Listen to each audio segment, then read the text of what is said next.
What's up, guys? Another episode of the podcast. We're usually supposed to do one a week. I think that's what the schedule is going to be, but Adam requested vehemently that we do a emergency episode because of something that went down with the New York Mets baseball team. Would you like to inform the world that doesn't know already? Yeah, I would love to.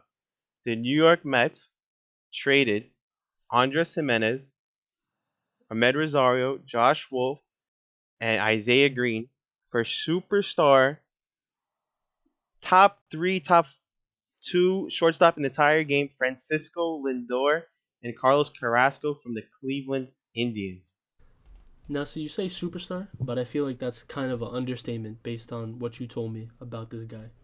Yeah, so for the record, Jav doesn't watch a whole lot of baseball. I am a diehard Mets fan, so obviously I'm pumped like crazy. So I have to kind of explain to Javin how massive this trade is for the Mets and New York as a whole. Well, listen, I got a call a couple days ago Hmm. from you, very Hmm. excited, and I was like, oh man, I wonder what happened with the Giants Hmm. or with the Knicks maybe. And then you start talking to me about Francisco Lindor, and I'm like, who the fuck is this guy? And you're like, yo, the best shortstop in baseball. It's like if we got Jason Tatum. And I was like, oh shit, okay, this is pretty serious now. Yeah, All that right, yeah, that was my comparison for basketball.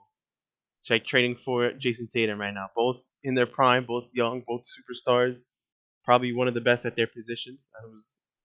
That was I think that was a pretty good comparison for baseball reference, for basketball reference. yeah, So let me just break it down. Francisco Lindor is 27. For baseball, that's very young. That's you still have another 7 years in your prime, or what, or not? 8 years. So he's 27 years old, plays platinum level defense at shortstop. So if you're not familiar, there's Gold Gloves in baseball, right? yeah. So if you win enough Gold Gloves or your defense is elite of the elite, you get the platinum glove. So the next tier up.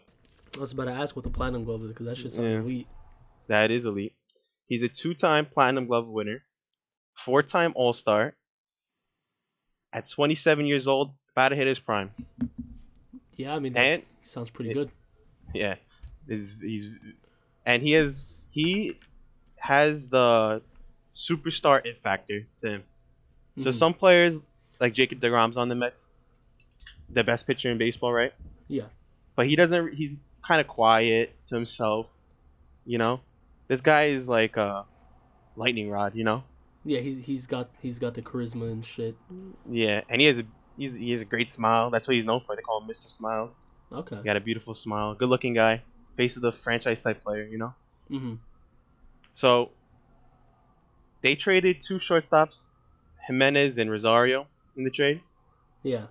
So we'll talk about them in a little later, but I just wanted to bring up that the fact that they traded two shortstops who had team control for the next couple years, suggests that the Mets are all in and trying to re-sign him and get him in a big contract extension. Because if you didn't know, he's only 1 year left on his contract and they become a free agent. Yeah, I was gonna ask about that. Yeah, so he will play the 2021 season as a Met, and then after the season in October, he becomes a free agent. But I think the fact that they traded kind of his replacements already in the trade for him, that I think that heavily suggests that they're very very high on trying to extend him, and they're very confident. Yeah, for Because sure.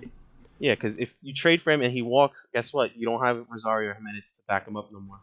So Hmm. I think they're very very bullish on the fact that they believe they can re-sign him, and a contract will probably look 10 years, 300 mil. That's probably what he'll get because he's that kind of player. 30 mil a So, year. huh? 30 million a year. Yeah. So for reference, Mookie Betts, right? Very, very similar trade. He was on the last year of his deal, superstar, went from Red Sox to Dodgers. He got, I believe, 12 years, 365 million. Jesus. So, but Mookie Betts is better than Lindor. Mookie Betts is second best player in baseball, I think, in my opinion, Who's number behind one? Mike Trout. Okay. So he got 365. So Lindor is a less of a player than him. Mookie Betts also won MVP. Lindor hasn't won an MVP, even though he's been like a finalist once or twice. Yeah. So he'll probably be about 300, 310 range. All right, Okay. but so that's probably what extension looked like. I'm just gonna put it, if they don't re-sign him, I think this trade will probably be looked in a different way. But I'm confident that the Mets will get the contract extension done. I think it's definitely priority number one for them right now. Mm-hmm. All right, let's talk about on the field. So that was the trade. That was let's talk about more. What are you getting at Francisco Lindor? So you're getting the platinum glove, right? We talked about. That means Yeah. he's playing the best defense at shortstop. Him or Trevor Story on the Rockies, probably the two best defensive shortstops. For offense, you're getting 30 home runs a year, about 90 to 100 RBIs a year. He's gonna hit. He's gonna hit his doubles a year is about 40 doubles a year. He's hitting his batting average in his career is 285. I mean, the guy's electric. He hit 30 home runs at the shortstop position, driving 100 runs almost every year, and play platinum defense. That's upper echelon of MLB talent right there.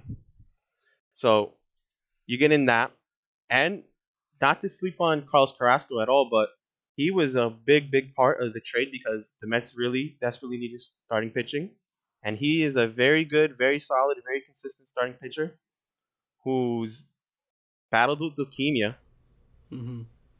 beat it. I think it was leukemia. It was a cancer. I think it was leukemia. Beat it, came back, pitched his ass off, and he had a good 2019-2020 season. And he's just good, and he's only making 10 mil, 12 mil a year for the next 3 years, and one of those years is a team option. So it's not that much for the caliber starting pitcher you're getting out of him. So the Mets drastically upgrade the shortstop position. Drastically. They're getting a superstar talent, and they're getting a very solid, reliable number 2, number 3 type starter in Carrasco to fit behind Jacob deGrom, the best pitcher in baseball. Stroman, he's back, probably gonna be penciling at the number 2, and then you squeeze in Carrasco right there at the number 3, and you're looking at a 1, 2, 3 that's really good to start the season. So very great trade, very great trade. Talk about the players we gave up. Rosario, 4 years in the majors, hasn't really. He's number one prospect in all of baseball a couple years ago. Mm-hmm. Never lived up to hype. Okay. Never. So it's been 4 years, and you really haven't seen. He has so much potential, right? But doesn't progress as a player in terms of he still struggles on the field. Doesn't draw a lot of walks. He swings at a lot of balls. Offensively, he hasn't really grown since his rookie year. So I think he was more of a throw-in this deal. Maybe like a boomer bust kind of trade chip. Mm-hmm. Maybe they unlock something. Maybe he plays every day and he figures it out or something. I mean, the thing is, right? Mm, Lindor only has 1 year on his contract, like you said. mm. So I mean, was he like unhappy with the Cleveland baseball team? Oh, okay. So if you don't know, the Cleveland Indians were trying to trade him last season because they felt like they couldn't extend him because they Okay. didn't want to pay him 300 mil. That's what he was asking for. So they tried to trade him last year. They don't, which I think that was a huge mistake by them, but I'm not complaining. They didn't trade him last year. They go into the season, he plays. Now this season he only has 1 year left, and they know for a fact they can't extend him because of the COVID-19 things, and everybody's took a big hit financially, and Cleveland isn't really known for being a big spender. They're usually always cutting costs every year. Yeah. So they were like, we can't pay this guy. Let's trade him and try to get something back to build for the future, which is very common in baseball when you have these small market teams and superstar players on their last year of the deal on their rookie contract, right? So they had to shed. So in baseball, there's arbitration, right? So Mm-hmm. Lindor was on his last year of arbitration, which means he doesn't get paid like a rookie. He gets paid like someone comparable in baseball.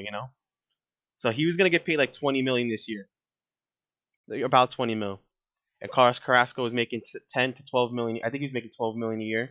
So for the Cleveland Indians to shut off $34 million is very huge. They needed to get that off their payroll because, like I said, they're dealing. Everybody in baseball is dealing with financial restraints right now, except for the Mets, who are spending a lot of money right now, but they're unique. So they were trying to shave off the 34 million on the payroll. They're trying to cut costs. They're trying to build for the future, and the Mets just were in a prime opportunity, right? They have a $14 billion owner who did not face any financial losses this year because he didn't own the Mets this year. He just bought them right now, Yeah. back in what was it, October or November? So Mets just found themselves in a very unique situation, and they capitalized on. They got a superstar player for not a great return, and a good starting pitcher. Yeah, I was gonna say too. I heard that the pitcher you guys got was pretty good. He's really, he's very he's very solid. He's not I don't think he's not great. He's not your best pitcher on a rotation, Yeah, but you put him right in the middle, and he'll do and pretty good. he'll be pretty good, and he has a little bit of upside where he can overachieve and be a great starting pitcher for you. Yeah, definitely. And he's a great personality too. He's a great guy. Just you watch baseball, you hear about him. The Cleveland Indians loved him, and like I said, he battled cancer and beat it. That's badass. Yeah, he's a fighter. Yeah, he's a fighter for real. He's a great guy. So That's what's up. let me go back to the trade details. So we trade Rosario, who 4 years he's hasn't progressed at all. I think he was kind of a throw-in this deal. I don't think he was necessarily the main part of the deal. I think the main part was Jimenez, who was a rookie last year. Really showed he was really good for the Mets last year. He turned some heads, but he doesn't have the upside as like Rosario did, or he's never going to be a superstar like Lindor is. So if you trade for Lindor, you don't really need him. So he's a great glove. I think he'll be an average hitter. I really didn't want to part with him, but when you get in Lindor, you have to give to get. Yeah, definitely. And the two prospects were very young prospects. I think like 18, 19. They're not going to be in the majors for another 5, 6 years, probably 4 years. So I liked Isaiah Green though. I think he'll be good, but those are prospects. We'll see what they are in 5 years. You can't really. You can say you like them, but you don't know what they're going to turn out to be. So all in all, I think the Mets got a steal. They didn't trade a top 6 players top 6 prospects in their farm system, and they got them arguably the best shortstop in the game. Just to dump money to Cleveland. Yeah, I mean that sounds like a pretty good trade to me. Actually, you want to hear something funny, Jeff? Yeah, let me hear it. Do you know who is the owner of the Cleveland Indians? Okay, I do. I know way you know it. Is it Dolan? Yeah, Dolan's brother. Are you kidding me? Yeah. I think his name Paul Dolan. James Dolan's obviously the next one. Paul Dolan is the owner, I think. I was looking at I was on Twitter. I was just looking at the Mets trending or whatever, Mm-hmm. and it said something about like Dolan, and I was like, what? Mm-hmm. Like, what? How does he own the New York Knicks and like a team in a different state or some shit like that? That was my thinking. No, it's his brother, which is funny I didn't enough. know it was his brother. Cleveland, Knicks fans hate James Dolan, obviously. Yeah. The Indians freaking hate Paul Dolan just as much. He's horrible, but that has nothing to do with us. It's a good thing he sucks, right, over there? Because we get a superstar shortstop. I mean, so I was like reading discussion from like Cleveland baseball team fans, and all of them were like talking mad shit about the owner. They were like, the owner just loves to cut costs and shit like that. I was actually talking to some friends from Cleveland. They're Cleveland fans, and they're just pissed, man. They feel like, how do you trade Francisco Lindor? Which is fair, How do you trade him? It's very reasonable to think that, but they're furious, and it's like the worst day of their life was yesterday. And I'm sitting here, chilling, happy, best day of my life. So it's just funny how the best day of someone's life is another person's worst day of their life, or at least for baseball sense. Yeah, for sure. So what this means for the Mets means that the Mets are trying to win now. Everybody else is kind of losing players and losing talent, and the Mets will keep adding. I think you can safely say the Mets are World Series contenders. Not to say that they'll win it, they're favorites or anything, because the Dodgers are still great. They won it last year. They stacked team. Padres making a lot of moves. They're a great team.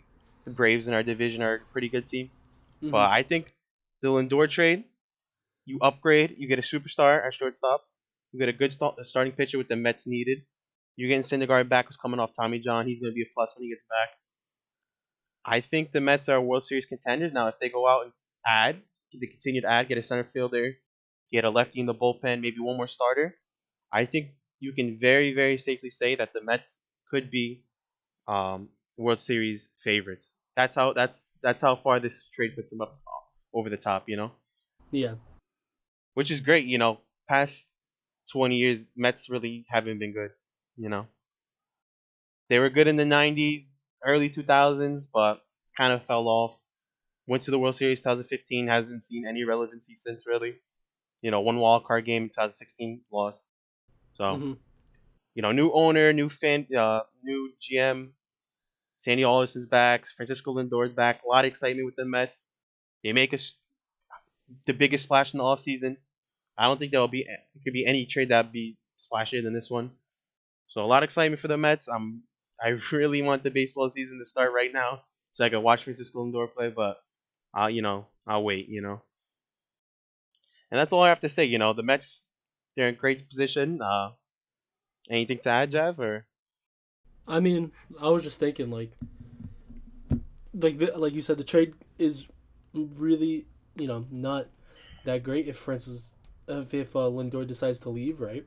Mhm. So it's like y'all have to put something um around you're gonna have to put a good team around them that makes him want to stay. Is what I'm trying to say. Yeah, the Mets definitely have a good team Yes. for sure, and he just puts them over the top.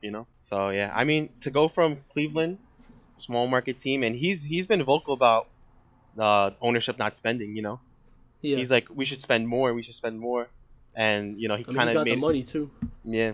So he in a press conference once he laughed. He's like, a reporter asked him, he was like, "Do you think that Cleveland Indians should spend more?" And he laughed and he was like, "Yeah, I think so, yeah, just spend more, yeah." So Mm-hmm. now he goes from the Cleveland Indians who don't spend to the Mets who are spending a lot of money this offseason. So hopefully, that um favors the Mets in trying to resign him. They say, "Hey, look, we're spending. We got $1 billion, $14 billion owner. Don't worry, just sign here long term. You're in good hands. We're gonna build a team around you. It's New York. You're the face, superstar, everything. The lights are on you. Hopefully, you never know, but hopefully, he appreciates that." For sure. All right, I think we're done with the Mets for now. We'll probably talk about them more at a different time, maybe after the press conference next week, right? Because the press Yeah. conference is Monday. Probably do a pod after that, talk about it a little bit. So let's make the switch from baseball to football. You want to Sounds start good to off? me. Yeah. You want to start off with Deshaun Watson? Yeah, we should talk about Deshaun Watson, I think, right All right. So I mean, Deshaun Watson unhappy with the situation in Houston, which I can't blame him. now. No, you cannot at all. Like you trade one of the best receivers in the league Mm-hmm. and someone who was the top 3 receiver the year before he got traded, Mm-hmm. and get rid of him. And then when the your superstar of the team, he's besides JJ Watt, he's pretty much the face of that team. Mm-hmm. And he asks you to get an offensive coordinator that someone that Patrick Mahomes recommends to him. I'm pretty sure was what was happening there. Mm-hmm. And you don't even give him an interview. Like you don't even try. And you're pretty much spitting in this guy's face. Yeah. And like, how old is Deshaun Watson? 25 now. 25 Yeah, 25. or yeah. So he's 25, young, had his best season I think this year. Yeah, best season. 4,823 yards, 33 TDs, 7 interceptions, pretty much highs and everything. And I mean, you just don't give him what he needs or what he wants to be happy after you give him that big contract. Of course, he's gonna want to leave. And one of the places that people are speculating him to go is the New York Giants. Mm-hmm. How do you feel about Deshaun Watson on the Giants? So I think a lot of the rumors with the Watson to the Giants, I think that's mostly media and fan speculation. I don't think Yeah, that's yeah. real. I don't think that's a real. I don't think they match up real well because, like you said, Deshaun Watson's a franchise quarterback, uber talented, making a lot of money right now. He signed the extension. So I was thinking what it would probably take to get Deshaun Watson, what a team would probably have to offer to get him if they do decide to trade him. At the end of the day, it's the Texans. No matter how much he wants out, up to the Texans if they trade him. So, I look back at the Khalil Mack trade. Superstar pass rusher. He's a great player. We all know Khalil Mack. And they traded the Browns. The Bears traded 3 first-round picks to the Raiders for him, and that's a pass rusher. Yeah. So to get a franchise level quarterback who you know is a superstar in the NFL, I think you're gonna 3 first-round picks is the minimum. I think it Mhm. might be 3 first-round picks, like a really good young player, and maybe another second round, third round pick or something like that. A day 2 pick, high day 2 pick. And I don't think the Giants are in the market for that right now. I think they're better off continuing the development of Daniel Jones and using those draft picks to put a better team around him. Get a receiver, get a pass rusher, get them in the corner, and use the money in the cap that you would pay Deshaun Watson because Daniel Jones still in his rookie year and not really paying him anything right now. Yeah. Use that money to bring back guys like Leonard Williams, who had a career year, 11.5 sacks for you. Dalvin Hmm. Tomlinson is a fan favorite. Everybody loves Dalvin Tomlinson. And some other guys who are going to be free agents got to retain. I don't personally think the Giants are in the market for Deshaun Watson. Listen, if they gave him up for free, I Give would. him a Francisco Lindor trade. Yeah, I would, but I don't think they'll. I don't think they'll give him away for free. I don't think they're cutting payroll like the Cleveland Indians. Yeah, that's one of the big things. It's a big contract to take on, and we got so many players that we need to sign and shit, like you just said. And Mm. also, I mean, like I'm not ready to give up on Daniel Jones. We saw what happened with. I mean, I don't want to compare 2 different people, but it's like you see what happens with Josh Allen, where he has a very pedestrian season last year, and then this season he has damn near MVP performance. Yeah. Hmm. And another thing, I feel like with football, it's so much harder to force a trade than it is for like basketball. Because I mean, you see what Kawhi Leonard did. He just wasn't playing. Anthony Davis did the same thing. Paul George forced a trade and shit like that. I mean, it's a lot harder to do in football. It feels like. Mm. I mean, but that's pretty much it. I don't think we're gonna get Deshaun Watson. I think he would be a better fit in a different team in New Jersey. Oh yeah, what team is that? The New York Jets. Yeah, I think he'd be pretty good there. they probably have a decent enough package to get him. Yeah, I mean they have 2nd-round pick, and he wanted to get a QB anyway with this draft pick, right? He wanted to get Trevor Lawrence, but he fucked that up somehow. Mm. I mean, if you really want a new quarterback, if you're done with Darnold, you might as well just fuck around, try to see what you can get for Deshaun Watson. Yeah, pretty good quarterback, right? Yeah, I mean, pretty good is understatement. Understand. Yeah, for sure. So, yeah, I mean, Deshaun Watson, great. Not a good fit for the Giants. What do you think Yeah, the no. odds are right now? What do you think chances are he gets traded to any team? I think I read a report somewhere that Houston is trying to keep Watt and Watson right now. Yeah, it makes sense. Yeah. So I mean, I don't really think he's going anywhere, especially because he just signed this new contract. For sure. You don't think he could force his way out? No, I don't think so. I mean, when's the last time you heard of an NFL playing like a NFL player forcing themselves out of a team? Mm, Maybe Le'Veon. No, not even Le'Veon Bell. Antonio Brown. Well, He got himself out the Raiders. he was something else. He didn't. He was something else. Antonio Brown. He caught a touchdown with the Bucks week 17. He looks pretty good, but Yeah, I know, but not Deshaun I'm saying Watson. it's very hard in the NFL to force yourself out of a team. You can even argue that hurt Antonio Brown's career, forcing his way out of Steelers. Yeah, I mean exactly the way he went about it hurt his career. Yeah. It took him so long to get back into the league. Like it's damn near impossible. All right. Since we're talking about Deshaun Watson and his fit on the Giants. Let's talk about some breaking news. Not really breaking. It happened early in the week, but Patrick Graham signs the extension to remain the offensive coordinator for the Giants for the next, I think it was 2 or 3 years. Do you remember the deal? I think it's 3 years. Yeah, I think it was 3 years. And when I saw that on Twitter, I was happy. I was really happy because I was genuinely scared that he might go get a head coaching job somewhere. And Yeah, obviously Giants fans, the defense played great, and you can contribute that to Patrick Graham and his system. So you didn't really want to see him leave, And I thought it was funny that a report came out and said the Jets wanted to interview him, yeah, yeah. and then like a couple 20 minutes later he signs the extension with the Giants. It was funny. He was like, no, no, no, no, no. I want to stay here. No, I mean I think right after we recorded the first episode, Yeah, it was. there It was was the some report. Monday. There was the report that's like, oh yeah, um, fucking other teams are interviewing Patrick Graham, and I was like, oh no, not like this. I don't want to lose him already. He's playing so good. Coaching. I mean, he's coaching so good, and like our Hmm. defense is playing so good.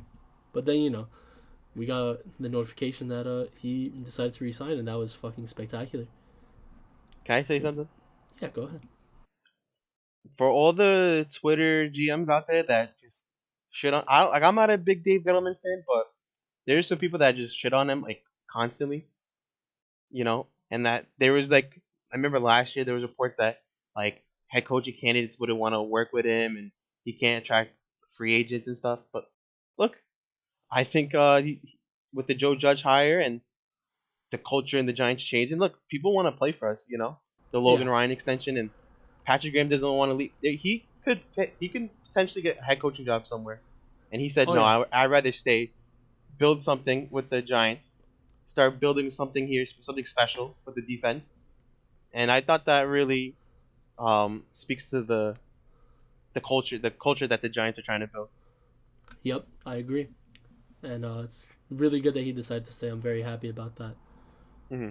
But there's another part of our coaching, Another uh, coordinator on the market, maybe, yeah, that might be leaving. who I think if he left, I think we'd be happy. You I know. mean, this is the thing we talked about it last week, or I mean, fucking this week. That if Jason Garrett leaves, right, then Daniel Jones is in his third offensive scheme in 3 years, Mm. and to me, I feel like that's what ruins like new quarterbacks. Because first year he had to learn a scheme. Okay, the coach gets fired. Now he has to relearn something else, and then he has to relearn something else again. It's like Mm. every year it's something different. And I don't think that's good for Daniel Jones. Mm. But I mean, I don't know how I feel about Jason Garrett if he stays or leaves. Listen, I'm in the boat where it's not good to have continuity for the sake of continuity. Like Mm-hmm. if something's working, you should change it, not keep it broken for X amount of years because you want to have some kind of continuity. Yeah. Okay. So we said it before. We don't think the reason the Giants were 31st or 30th in offense is strictly because Jason Garrett. There's a bunch of different things. The O line was young and new, and things around COVID and everything, like late training camp and not having a real impact receiver and your tight end, and just Mm-hmm. slaps the ball up in the air every freaking game for an into. So I think, like we said in the last part, I think there's a realm where Jason Garrett, if he stays and you give him a weapon or two and get Saquon back, then the offense can really be good. But I think best case scenario, he gets a head coaching job somewhere else because I don't think they'll fire him. I don't think Yeah. they'll do that. Best case scenario, he gets a job somewhere else. We replace him, with Joe Judge's guy, whoever that may be, whatever connection he may have. Maybe a college guy. He's pretty connected in the college scene, apparently. So I think that would be best case scenario. What do you think about it, actually? I mean, the way you said it, like continue. What the fuck did you say? Continuity? Continuity for the sake of continuity isn't always good, and that's true. But Hmm. you know, you also said that like he's not the sole reason that we were not one of the best offenses in the league. So I Yeah. mean, I would be okay with giving him another like year or two at least before we're like get the fuck out of here. But I mean, if he leaves now, I'm not gonna be like crying about it.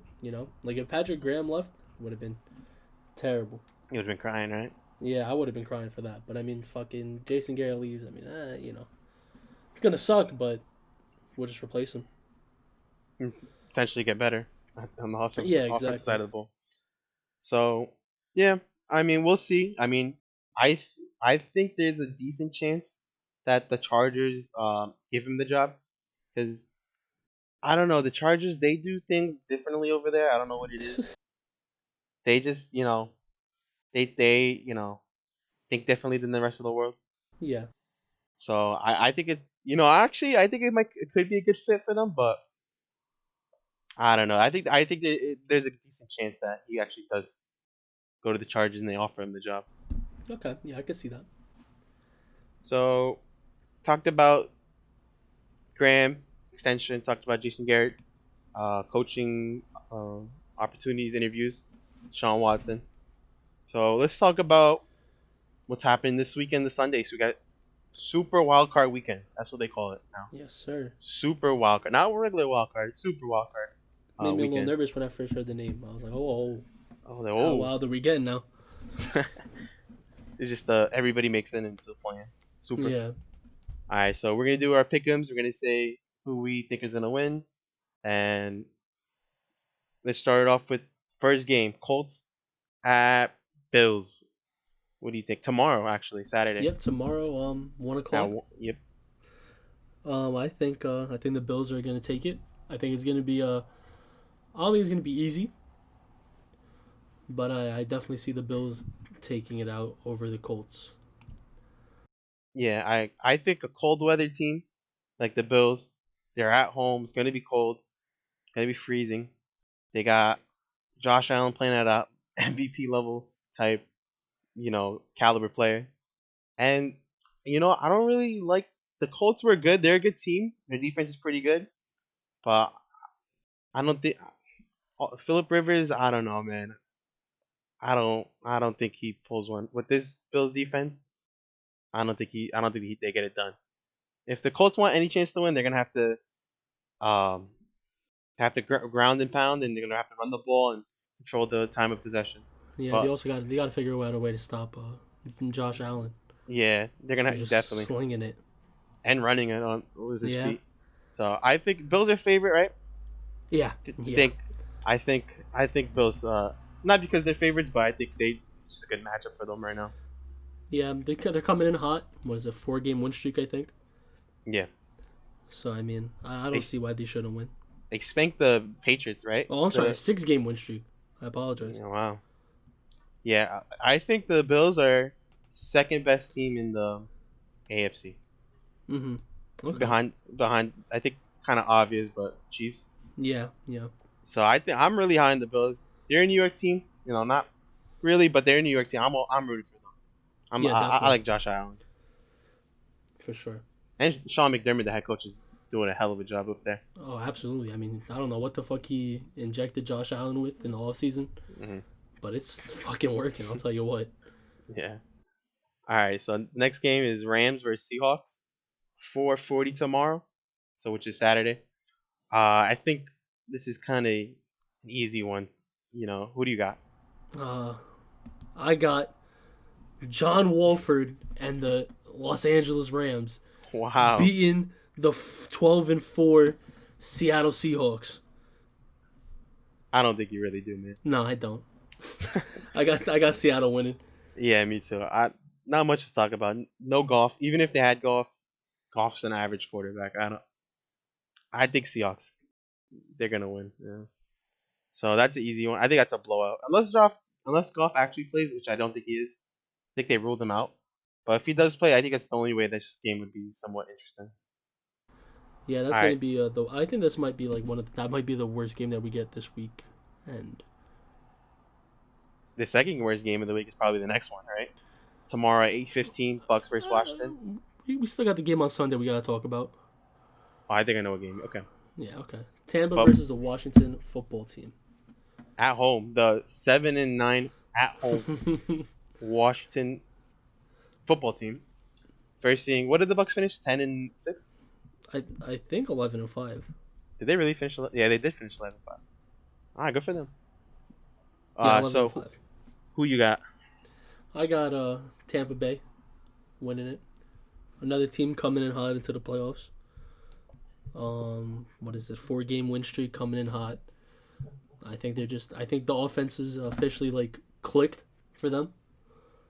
Mhm. And I mean, they look good. I think it's another team that does have a chance at the bowl to win it all. Yeah, I think past couple of weeks, Tom Brady and Bruce Arians and that offense really figured things out. They're on a roll. They're red hot. I don't see the Redskins pulling this off. I think if they can get, the one weakness Tom Brady, how do you beat Tom Brady? You gotta sack him, right? And they got some pretty good edge rushers. They got Chase Young and Montez Sweat running after him. But if they don't get after him, and if Tom Brady has time, I think it's gonna be a wash. I can't envision if they're not getting to the Tom Brady and they're not knocking him on his butt for the entire game. I don't see it. Yeah, I agree with you there. And plus, the Bucks have so many weapons. I don't know if the back end can cover all these guys yet. Yeah. They got Brown, Godwin, Evans, Gronk, Fournette, the other running back. Forgot his name. Whatever. But I don't think they. I think Bucks win by maybe like 14 or 17. I think it's gonna be that kind of a Yeah. blowout. Do you remember that one year in the NBA before they changed the seeding rules? Hmm. It was like every division winner would have a top 4 seed. Hmm. And so, what was it?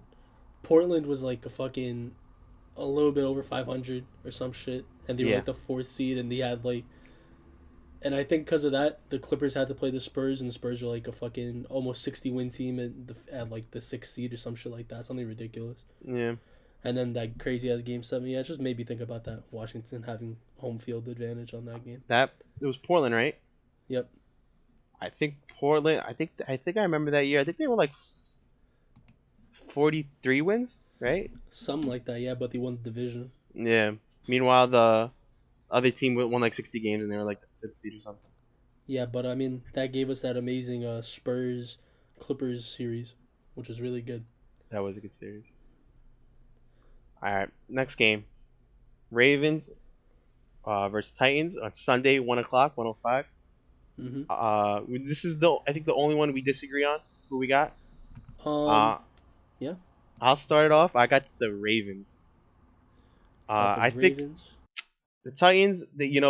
It's a rematch from last year, and the Titans played out of their mind. They played great and they upset the Ravens. But I think in the round 2, I think the Ravens come on top. I think Lamar's really hit his stride. He's playing like he did a year ago when he won the MVP. And I don't like the way the Titans are looking this year. I don't know. Something about them. Really? Yeah, I don't know. When you compare them to the Ravens, I think the Ravens are red hot. I mean, like you said, it was an upset last year, but I don't think it's the same this year. I think it's two evenly matched teams now. They got a 2,000-yard rusher on their team. Tannehill wasn't even having a bad season. He was having a pretty solid season. Yeah, I mean, when you have a fucking 2,000-yard rusher, he had a pretty good season. I don't think it's gonna be. I mean, I think the only thing the Titans is not a good defense. I think they're like fucking They're average. Like no, they're bad. I'm pretty sure. I think I checked this earlier, but they're like really, really bad. Mm-hmm. Hold on, give me 1 second. Let me just make sure. Yeah, they're 28th in total yards, 29th passing, 19th rushing, 24th in points, and dead last in third down conversion defense. I thought they were like 17, 18, but that's bad. I didn't know they were that bad. I know they were struggling. Derrick Henry's just, Yeah, I know they gave Jadeveon Clowney that contract, and he hasn't done anything. Yeah? That was a bad signing by them. Yeah, I haven't heard anything about him this year either.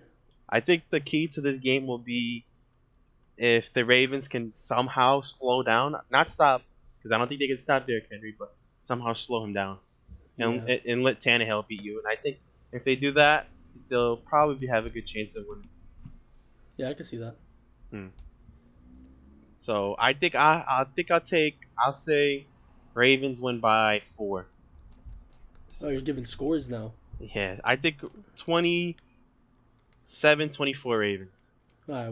Well, you said 4 and now you said 3. I don't know. You're making me Oh, I'm confused. sorry. 3. All right. Well, I'll say 27-24 Titans. Yep. you stole my thing, bro. Yes, sir. Okay, we'll see. We'll see who hits the field goal at the end, right? Yeah, I guess so. Whoever has the ball at the end. So that's Ravens and Titans. Next game is, let's see. The next game at 4:40 is Bears and Saints. I Yeah, think I mean, this is the game you were referencing before, right? yeah. Dome game, Drew Brees at home. I don't know. I don't see how the Bears have really any shot in this. I think this game is going to be even worse than the Tampa Bay Washington game because, like you said, big problem that Washington has for Tampa Bay, like the solution, I guess, is the edge rushers. But I don't really. I mean, the Bears still have Khalil Mack and shit, but The defense uh, isn't inspiring like it was before, right? yeah, I don't really see them beating the Saints. But I also wouldn't be surprised. With the Saints' luck, yeah. Like it sounds like I'm being flip floppy, so I just come out right no matter what. But I really wouldn't be surprised at all. I wouldn't be surprised if there's a pass interference call at the last second of the game Yeah, and the right. Saints lose again. Or Stephon Diggs catches something down the sideline and takes it. He just So, comes into the game. He's like, yeah, "Yo, Allen Robinson, just the freaking miracle Bears. yeah, that would be something." But I think that's in the past. I think this is Drew Brees' last year in the dome at home, not inspired by Trubisky or Foles or whoever the hell's quarterback for them. Yeah, I don't think Nagy can scheme a way to win this game. I really don't. I think this is the Saints game to lose. I think they'll win pretty confidently. I think I'll have I think I'll probably put it 30-17 Saints. 30-17. Yeah. Yeah, that's a pretty good score. Pretty fair. I think that one of the Bears touchdowns will probably be in garbage time anyways. Yeah, probably. So we both got the Saints. Yep. Yeah. And potentially the best game in the in Super Wildcard weekend. Browns versus Steelers at 8:15 on Sunday night. Yep. Who I do you got got? I got the Browns winning it. Hmm. Uh, first year in the playoffs in how long now? Uh, 20 years. Okay, so I mean, they're playing for something, you know. They have something they want to play for. They're playing against division rivals, who, if I'm being honest, don't look as strong as everybody's making them out to be. Hmm. Now, Pittsburgh did blow out the Browns earlier in the season. I think like week 5 or 6, it was like really really bad. Yeah. But in the last week of the season, do or die game for Browns, they came up, they beat the Steelers by 2, and then now they got to play them right next week. I mean, it's like a best of 3 series at that point. I think the Browns are gonna take it. I think they're ready. They're hungry to be in the playoffs. They have a good team. I think they're gonna make it past the Steelers.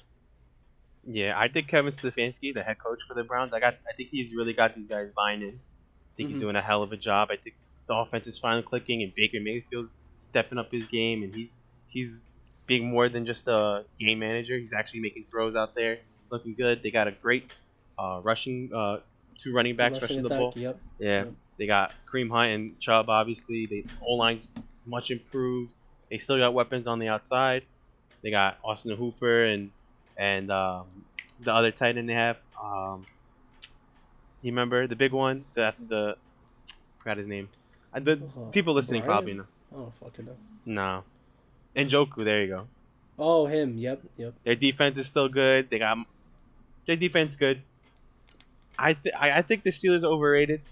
Yep. I know they blew them out. I know they blew them out. But in football, things are week to week. The Browns are not the same team that they were back when they got blown out. Things are different. Baker Mayfield's hot. They're hungry. They just ended a 18-year drought, whatever it was.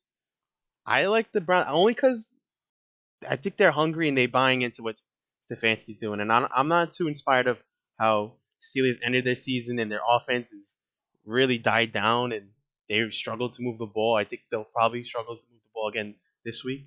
And I like the Browns as upset. Yeah, I mean Steelers are 1-5 in their last 5. 6. No, 5. No, 1-5 in their last 5.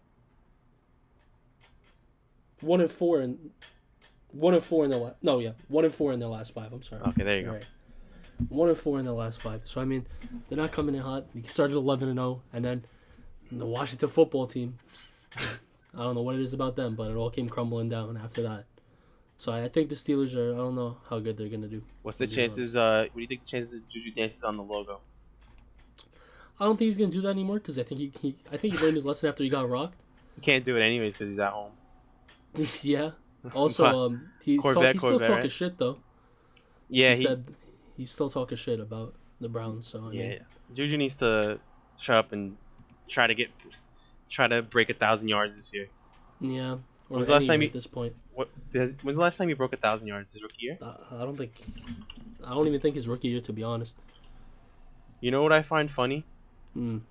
So, his last time he broke 1,000 yards, I'm looking. I'm pretty sure he never did. But I find it funny that Juju's career is kind of taking a downward trajectory since Antonio Brown called him Boo Boo Smith Schuster or something like that. Do you remember that? Yeah, I do. He called him Boo Smith Schuster or something like that, and his career just plummeted after that. Antonio Brown. Thing is, I mean, his best season was definitely that first season with Antonio Brown. Yeah. And, I think, but it's because it's Antonio fucking Brown. Everyone's double teaming him, so Juju had a lot more looks that season than when he had to become, wide receiver 1. Now everyone's looking at him, and I think he's kind of getting exposed. Yeah. Not to say that he's bad or anything. He's good, but I think he's a number 2, or he needs a 1B next, or 2B next to him or something. Yeah. Because he's not a guy that, you just game plan for him and you just always throw it to him, even in double team. He's not a true number 1, I don't think. I agree. Really good number 2. I agree. He actually did break 1,000 yards in 2018. Oh, when? Oh, really? Yeah, 1,400. Oh, shit. I don't remember that. In 2019, he was only 500 receiving yards.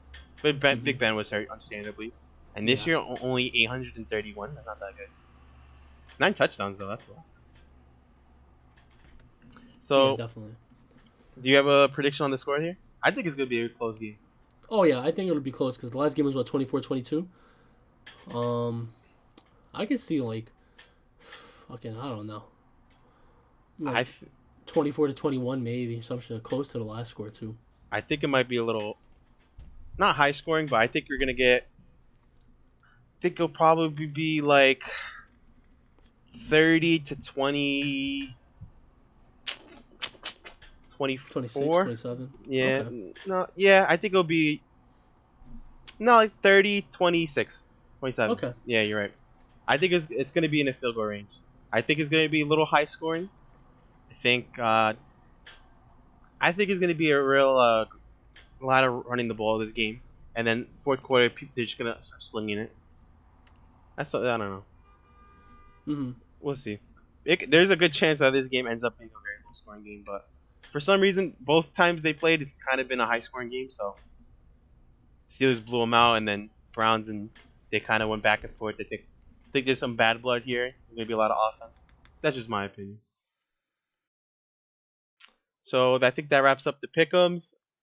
We talked about the Francisco Lindor trade and the effect on the Mets. We talked about Deshaun Watson and his rumors and his fit on the Giants. We both agreed there wasn't a good fit. Patrick Graham's contract extension, Jason Garrett potentially leaving, pick'ems, super wildcard weekend this week. Very exciting to watch. I think it's a good place to wrap up, right? Nah. I got some more things to talk about. Yeah, really quick. Really? Yep. All right. What do you have? I want to talk about the All-Pro selections that came out today. Okay. It's gonna be quick because there's no Giants players on there. But I think some Giants players that deserved it, Leonard Williams, Blake Martinez. I think they both got criminally undervoted in this. I think they both only got 2 votes. Mm, I they don't did. know. I think I don't know if they should have made it, but I think they deserved more recognition for what they did this season I than think what they got. Leonard Williams not making it was very, very shocking. Yeah, I thought for a fact 11 and a half sacks. Guy has so many QB pressures and quarterback hits and all this. I thought he was gonna make it. If not first team, second team. I thought he would get the second team All Pro, but mm-hmm. he didn't get that. I think DeForest Buckner got it, I believe. That I sounds thought, right. yeah, I don't. I was shocked. I thought if he even if he didn't win the second vote, second place one, I thought he'd get more votes than 2. Yeah, I 2 thought that votes was is criminal. I thought that was a little disrespectful for the year he put together, and he's gonna get a big contract at the end of the year, either with the Giants to stay or maybe with another team. I hope it's with the Giants because he's a good player, and we need good players. Yeah, So, definitely. so I thought that was shocking. Blake Martinez never gets the credit he deserves, even back when he was on the Packers. He's a very good football player, captain of the defense. I mean, it is what it is, I guess. Blake just one day he'll get the recognition, hopefully. Yeah, we And can we can hope. yeah, and Bradbury not making it. I mean, Xavier Howard played great this year, and Jair Alexander played great. So the fact that they won and Bradbury didn't, I can understand that. I thought he'd get more votes though. Again, I thought it was a little disrespectful that both of them got 2 votes or something, or 1 vote. Mm-hmm. Yeah, I thought they'd get more. I thought they'd be like in tens or something, 20, 15 something. But Yeah, I could agree with that. What are we? 53 minutes. All right. One more thing before we go.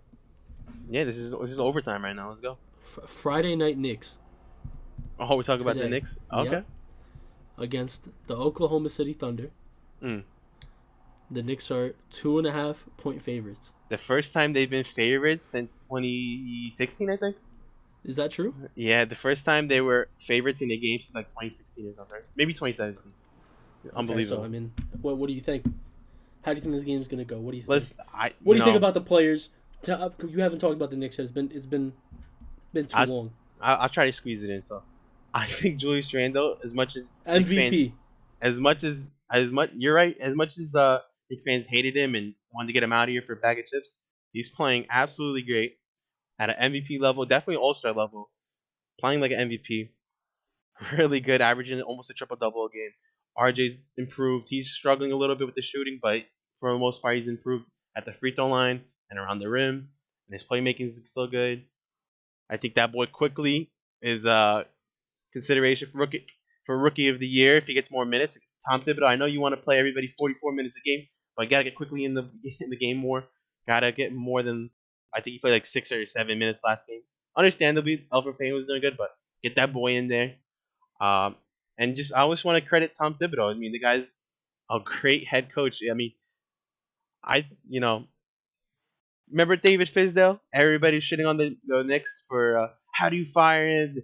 He's a good head coach. He's the Knicks. It's a scapegoat, whatever. Same roster, pretty much, right?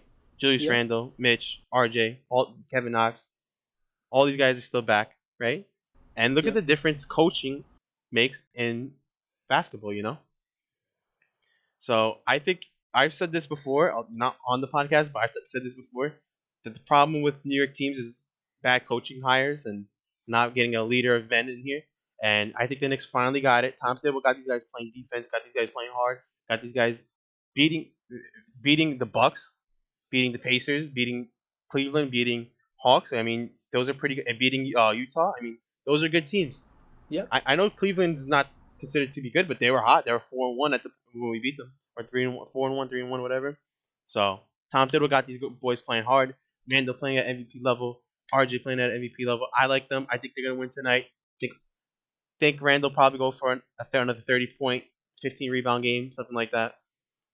The Knicks, bro. New York basketball's back, baby, and I'm excited. So let me give you something to look forward to here. Mm. Julius Randle playing spectacular. Mm. I cannot deny this fact. Mhm. Spectacular basketball he's playing. I don't think he can sustain it, but I do think he will win Most Improved Player this year. Yeah. Do you think he That is gets? my prediction. Yeah, I think if he keeps playing like this, even if he regresses a little bit, like he can't sustain the. I think he's averaging like 24 this 24. 23, 12, and Yeah. 7.4. That's hmm the exact I stats I think got you. I think he'll probably come down a little bit, but I mean, he's gonna win if he keeps playing like this. I'll put it that way, and I All think right. he'll guarantee All Star this year if he keeps doing like this, and the Knicks are winning. I mean, it's the East. Anybody can make the All Star game. I'm just saying. You know, I But I want to get a look. I don't want to use the P word with the Knicks, but oh no, don't if say you're gonna fuck I'm it not up. gonna You're gonna use it. fuck everything up. Don't I'm say not it. gonna use it. I'm not gonna use it. But I think the Knicks. I think they can They got sneak a lot in. of P word. They can sneak in a. Well, I think 10 teams make it. I think they can definitely get in. Okay. Okay. So you're saying Tom Thibodeau this, Tom Thibodeau that. Mm. What do you think about the minutes that RJ and Julius Randle are playing? Listen, if the Knicks were losing and Randall and RJ playing 44 minutes, I'd be freaking mad. But they're winning. What can you say? They're winning. Tom Thibodeau Alfred has. Payton yesterday. I'm sorry, I don't mean to Mm, interrupt you. no. Alfred Payton, 42 minutes. Mm. Mitchell Robinson off the bench, 41 minutes. No, he No, not off starts. the He bench. I'm starts. sorry. I'm so sorry.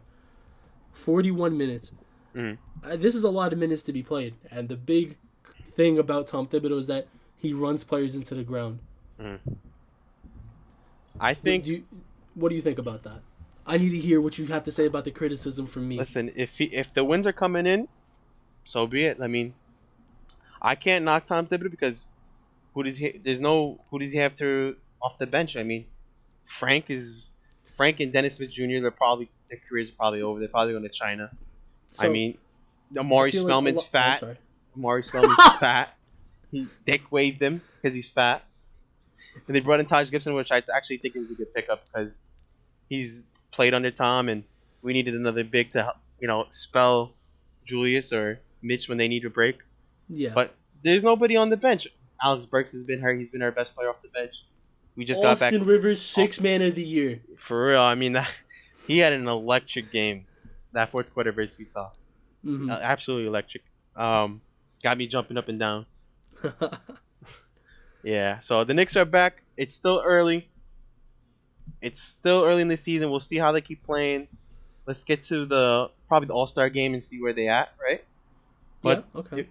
I think Knicks basketball is back. I think they're competent. I think they're an NBA team again, and they're not a shit show. I think they have a good chance of. And the games they've been winning, they've been impressive against impressive competition. So looking up for the Knicks. I'm very happy in the way they've been playing. Now I'm sorry to bombard you with questions, Mm. but I'm waving my pen around. I feel like a real sports analyst here. I feel like I'm on call with a sports analyst right now. That's Mm. what I feel like. Thank you. What happened to Frank? Frank, what happened?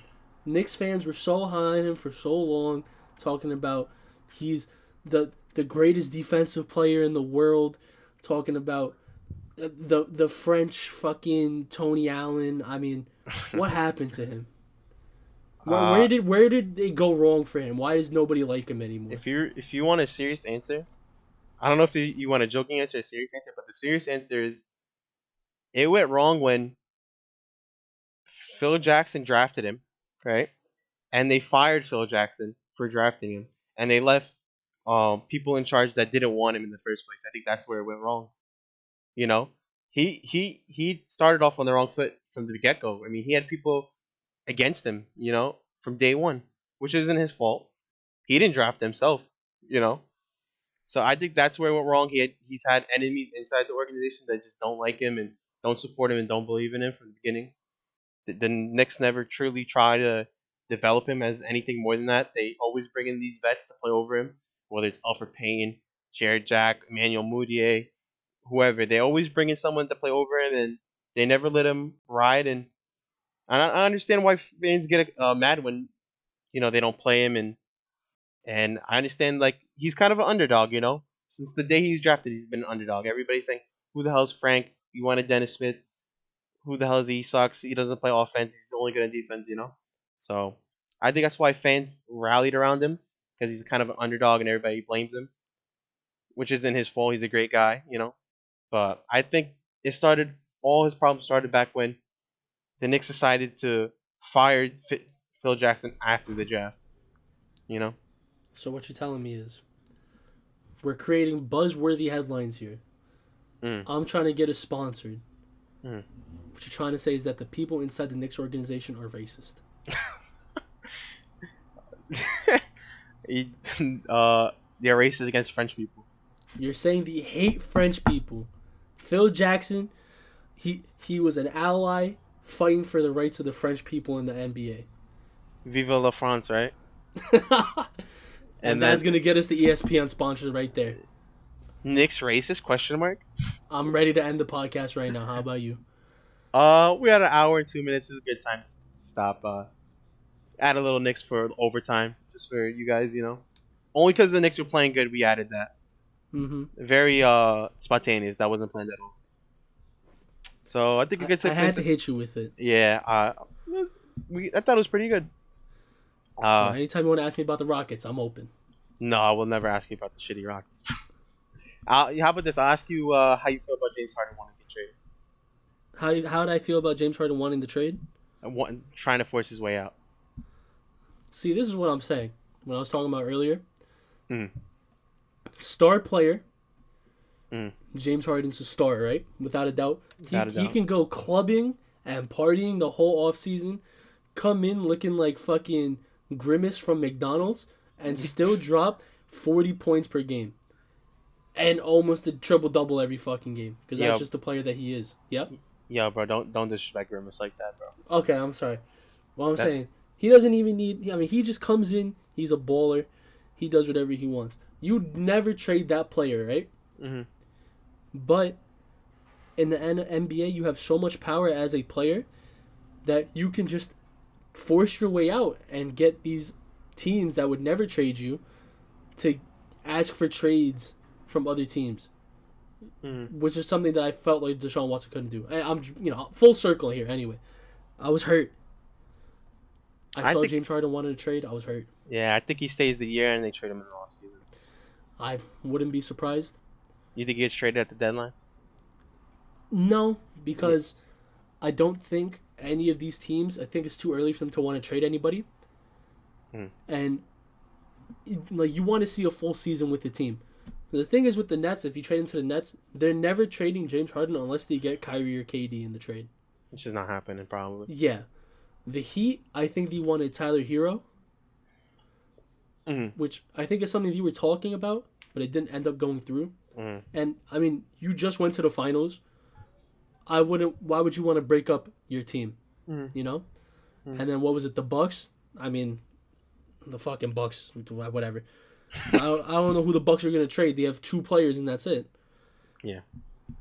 And I don't remember any other trade destinations. So, I mean, if Harden wants to leave, it's either he's going to have to go to a team that isn't as good as he wants them to be, or, I mean, yeah, I don't think he can get traded to a finals caliber team just like that, because the people that the Rockets are asking for are too important to those teams. That's how I feel about it. But I think after this season, I think it's going to be I think they're going to make a real push to trade him. Yeah, I think right now it's because the salary cap and how that works in basketball, it's gonna be hard to trade him at the deadline. I think off season you got teams with money coming off the books. You have a year to prepare for it. Prepare offers and evaluate players on their team and figure out who they want to let go, who's expendable, who's non touchable. Yeah. So I think a trade that big most likely will probably happen at the off season next year. Yeah, definitely. All right, that's it. It's final. We're gonna have to end the pod. Again, too much. We talked about a whole lot. We talked about the Giants. We talked about Deshaun Watson. We talked about football playoffs. We talked about Jason Garrett. We talked about the Mets. Baseball, basketball, football. You get whatever you want from us. Yes, it's been an action-packed podcast, and I'm so happy I get to do this once a week. I'm enjoying it. Jav, you enjoying it? Yes, sir. It's great. Hope you guys are enjoying the pod. We'll see you probably Monday, right? Yep, Monday is the next day that we record, and then it goes up on Wednesday probably because I'm lazy with the editing. Yeah, but hope you guys enjoy. We'll see you Monday. Later. Yep.